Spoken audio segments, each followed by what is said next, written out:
Another option open to us for mounting our LEDs is this aluminium flat bar.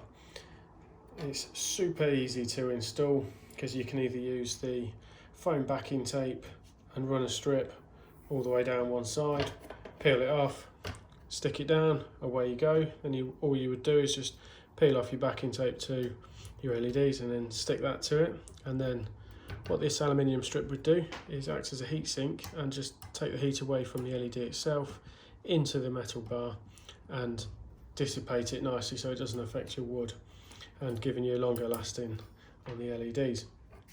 Another way you can fix this is just by drilling a pilot hole at one end, pilot hole somewhere in the middle, and then another hole somewhere at the other end, just to keep that firmly fixed to your surface if that's an option.